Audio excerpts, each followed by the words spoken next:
you turn on the faucet in your kitchen or bathroom, you probably expect clean water to come out. If it does, you can thank regulations like the Clean Water Act. This US law was introduced in 1972 to curtail water pollution across the states, and we desperately needed it. Lakes were filling with toxic green slime, people were drowning in polluted sludge, and rivers were literally catching on fire. If that wasn't gross enough, this polluted water was even invading homes. Tap water was coming out bubbly. The cause of all this pollution was the last thing you'd expect to make things dirtier: laundry detergent that was way too good at its job.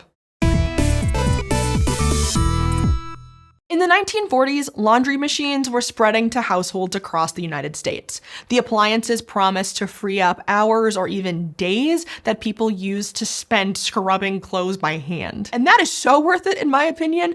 I have, laundry machines, and I still think laundry takes too long. But for all the time they saved, those early washing machines weren't quite as dirt-busting as good old-fashioned hand washing. For one thing, the washing machines just didn't scrub hard enough, and soap needs to get to the dirt in order to work. Each soap molecule has a hydrophilic end that binds well to water and a hydrophobic end that avoids water at all costs. The hydrophobic end, however, does stick well to grease and dirt and all the gross stuff we want to wash out of our clothes. So the hydrophobic ends encapsulate the dirt and grime, leaving the hydrophilic end sticking out. Then when you rinse your clothes, the hydrophilic ends of the soap blob stick to the rinse water and carry the dirt away. For the deepest clean, the soap needs to get all up in the fibers and also get back out again. And washing machines of the 1940s didn't have the mechanical power to do that, as well as a human with a washboard. The second problem was hard water.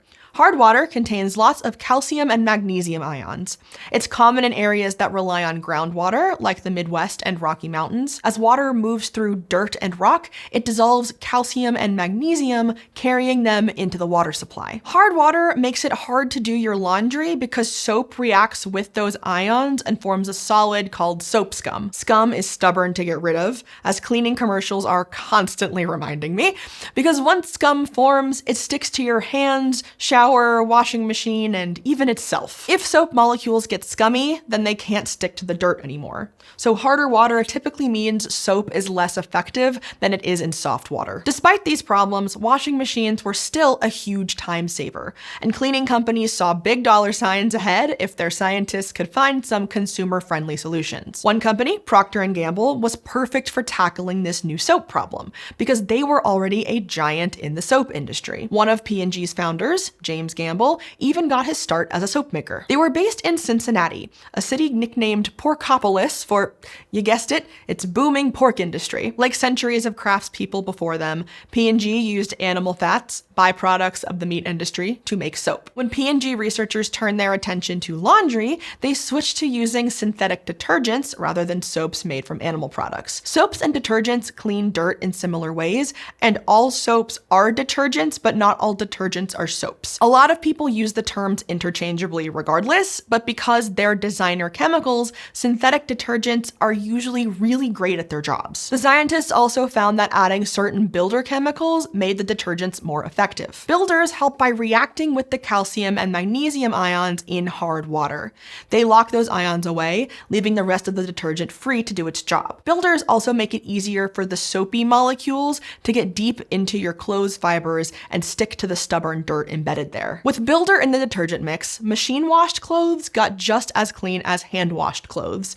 Clean, as in the dirt molecules got scooped up. But when the hard water minerals reacted with the builder, it left a bunch of tiny solids that didn't rinse away with the soap blobs, meaning clothes came out of the machine all stiff and crunchy, not ideal for your comfy couch sweatpants. So P&G chemists spent nearly a decade trying to figure out how to get machine-washed clothes both clean and soft.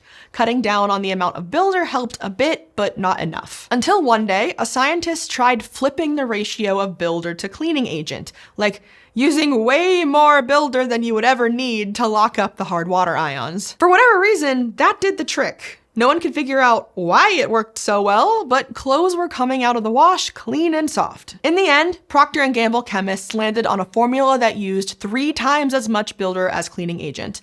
The best builder they found was sodium tripolyphosphate, and the cleaning agents they settled on were branched alkylbenzene sulfonates. We'll come back to those. This formula ultimately became the first fully synthetic laundry detergent. Tide. Within a few years, Tide and other synthetic detergents had found their foothold. Consumers were buying 1 billion pounds of the stuff every year. It wasn't just because it kept people's clothes clean and soft. Part of Tide's success came from an innovative new advertising strategy. P&G bought airtime on radio and TV, not just for ad spots, but for entire entertainment programs written specifically for their target audience. Housewives. I know. It was the 1950s after all. Sandwiched between those programs were detergent commercials, and these long-running serials came to be known as soap operas. But for all the time these new detergents saved on household chores, people soon started noticing a little problem. The detergent bubbles were just too dang bubbly. Now, people wanted the bubbles. They liked seeing the bubbles. The bubbles convinced consumers that their soaps were working when they did the dishes or cleaned their clothes. You might even feel this way when you wash your pans or shampoo your hair. Bubbles form from soapy water because the surfactant in detergent pushes its way between water molecules. The hydrophilic ends of the molecule stick to the water, while the hydrophobic ends line up on the air-facing sides of the bubble. It's like the opposite of those dirt blobs, and the result is a wafer-thin layer of water suspended between 2 layers of soap. But tons of bubbles are actually a sign of excess soap molecules that aren't sticking to dirt. If your detergent is doing its job, extra lather doesn't mean a better clean, it just means wasted detergent. Regardless, Procter & Gamble leveraged their audience's desire for suds, bragging that Tide produced oceans of suds. And oh boy, did it make suds. But those suds had to go somewhere, and all that detergent-filled water was going straight down the drain. Household water waste is usually shuttled through a sewage treatment plant, and one of the water treatment steps involves using bacteria to break down pollutants. But unlike regular soaps, which were traditionally made from natural fat sources, synthetic detergents were made with designer surfactant chemicals that microbes couldn't easily digest. So the detergent molecules never broke down, resulting in obscenely persistent oceans of suds. Up until the 1960s, the most common cleaning agents in detergent were those branched alkylbenzene sulfonates we mentioned before. That's a lot of syllables, but the problematic part of these molecules is that they're branched. The branching makes it hard for the bacteria's enzymes to get in there and digest the molecule. So the surfactants survive the water treatment process and are free to keep making havoc-wreaking bubbles. Don't laugh at the bubbles. This is really serious. Those bubbles coalesced into giant mats and blobs, clogging rivers and lakes. Some of those blobs were so big that people mistook them for icebergs. It got so bad that bubbles even made their way into household water taps. In the 1960s, some people were doing their dishes with water straight from the faucet, no extra soap needed, which, saves a couple seconds on chores, I guess, but is also terrible for drinking? Eventually, researchers came up with a new detergent formula that bacteria could break down, aka biodegradable. They replaced the branched surfactants with linear molecules that weren't so hard for bacteria to chow down on. And the linear surfactants are the ones that are still used in detergents today. The new formula still made a bunch of bubbles, which kept consumers happy, but water treatment microbes could finally break down the detergent molecules. Bye-bye bubblebergs. So the water problems ended there, and we all lived happily ever after, right? Wrong, because the surfactant wasn't the only detergent ingredient that was ending up in the waterways. Remember sodium tripolyphosphate, the builder that made up 3/4 of Procter & Gamble's detergent formula? Well, it turns out that dumping a bunch of that in the waterways was triggering another disaster entirely: massive blooms of algae. Every living thing needs phosphorus. You might remember a little thing called adenosine triphosphate, or ATP, from biology class. It stores and transfers energy in all our cells and powers our bodies. Yep, that thing. Well, it turns out algae thrive with easy access to phosphorus, like the phosphorus in sodium tripolyphosphate. Thanks to warm water and an all-you-can-eat nutritional buffet, algae populations began to bloom out of control. It filled lakes and rivers with slimy green green sludge, and the blooms weren't just a cosmetic nightmare. When the algae died and sank to the bottom of a lake or river, their corpses became fuel for bacteria. As they decompose stuff, bacteria consume oxygen.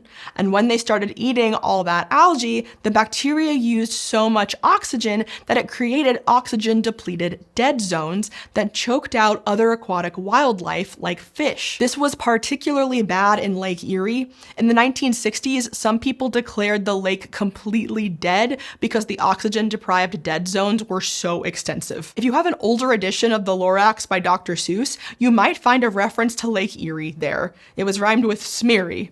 Not great press for Cleveland. And here's what really gets my goat. By the time everyone started worrying about the algae blooms, phosphorus wasn't even that useful in detergent anymore. Its job was basically to be a water softener. But by the late 60s, a lot of American households no longer had hard water. So for many consumers, that overabundance of sodium tripolyphosphate wasn't actually doing much besides feeding algae. And there were other phosphate-free chemicals that could do the same job. Still, many detergent manufacturers, including Procter & Gamble, pushed back against efforts to curb their pollution.